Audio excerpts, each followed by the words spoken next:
All right, Luke. How did I nearly ruin your career? Come on. Come on, lay it on me. Right. We go. I feel like I should apologise in advance, but I'll wait. It's funny.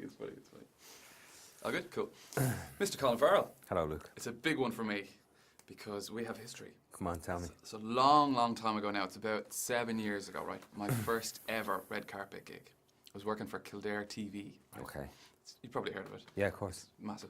I have the app. Yeah, I was on the dole, and it was my first gig. Double dipping. Well, Yeah, no, there's a transition. I get it. The X's and O's. Yeah. You know, when you work 3 days.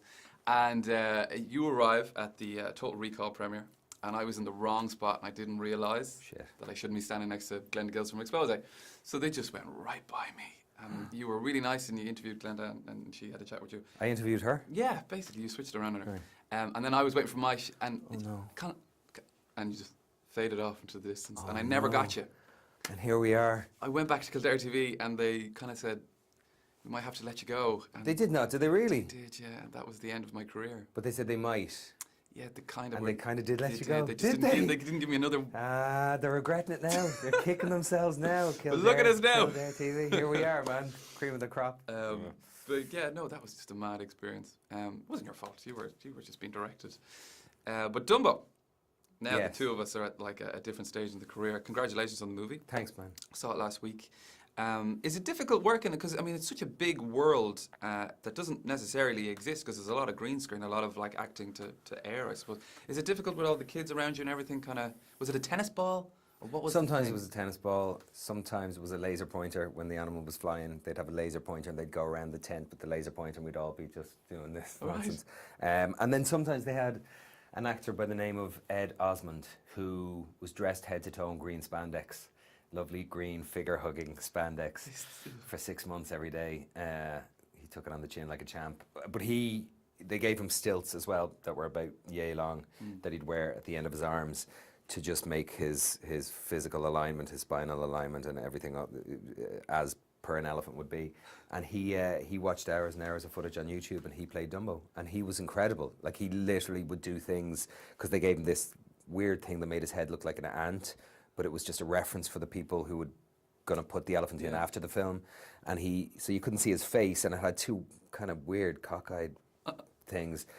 But he would cover his head sometimes, and then he'd look up, and he'd nuzzle into your leg and stuff, and he was brilliant, man. He did a lot of the work for us, to be honest with you. Right. Ed was extraordinary. Because like you've done, there's a variety of movies I suppose in your career so far. You know, with like it can go from intermission to this. I mean, what do you find is the common thing in between like all of the different types of movie, Miami Vice and everything? They've all been sort of big budget, small budget, independent, Disney. What's the common thing that you find? Just in my experience, just that I'm there. It's always the same thing but different. You know, that old thing. It really is. You're just part of. You're one spoke in a greater wheel that is trying to bring a story to life, and you know, you serve not yourself. You serve your character, and the character has a purpose. Should have a purpose within the narrative that's being presented, and that's it really. So, whether it's a big film or a small film, you know, usually the bigger the film, the less psychological, and maybe it's my short-sightedness, but the less psychological or emotional minutiae that's dealt with. You know, usually if you're doing a smaller, more independently minded film, there's a greater degree of detail. It can be heavier. It can have possibly a greater eccentricity, not just for the sake of eccentricity, but that maybe is inherent in the script. But something like this is a little bit more general emotionally. I say that not as a negative, it's because it's designed to be accessible, and particularly this film accessible to children and their parents. But I find it the same, man. You know, the size of your trailer might change a little bit. The food might be a bit better on Dumbo than it is on The Killing of a Sacred Deer, but you know, that's not what you're there for. I gotta talk about the pink elephants. Because in the original, like, there's this mad scene with pink elephants. Yeah. It's really it is trippy, isn't it? In the original, yeah. Dumbo's lit. They were blazed. Yeah. But it kind of makes into this a little bit. It's still kind of there. Yeah, it's a nod of the head. I kind of like the way Dumbo was going along with it this time. It's like, okay, well, Dumbo's comfy, I'm comfy. All right. Is there a movie that you're like, or a movie scene in general that you're like not comfortable with? Because we were talking about this on the show last week, and I was wondering, did you have one that you're like, ooh, that's like in Willy Wonka and the Chocolate Factory when they go through that tunnel? That came up a lot. Oh, that tunnel was quite disturbing. Yeah, that tunnel was quite disturbing, going faster and faster and getting. I remember a moment in film that just did a number on me, and the thought of it still can send a shiver up my spine. And it was in the original When a Stranger Calls with Charles Durning. I think Charles Durning was the detective in it. And there's the moment where the nanny is in the house and she's watching the two kids, and the two kids are up in bed. She keeps getting this call, and some stranger goes, "Did you check the children?" And she hangs up the phone. It goes on for the first 10 or 15 minutes. Right. "Did you check the children?" She calls the police. She tells the police are like, "Ma'am, it's just somebody prank calling you." The phone rings again. "Did you check the children?" She's losing her shit at this stage, and she hangs up the phone. The phone rings again. She picks it up, and it's the cop. She screams into the phone, thinking it's the same prank caller, but it's actually the cop that she had called, and they'd done a trace on the call. And the cop says the call is coming from inside the house.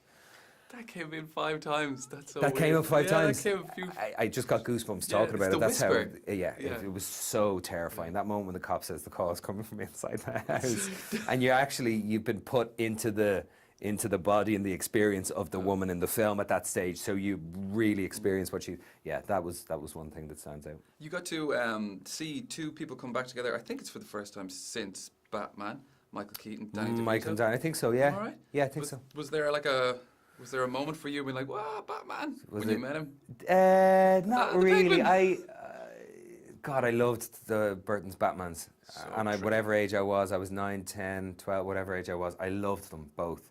And Danny, I knew Danny a little bit over the years, and just a big fan of both of them, really. So it was lovely just to work with both of them. But do you know what it was?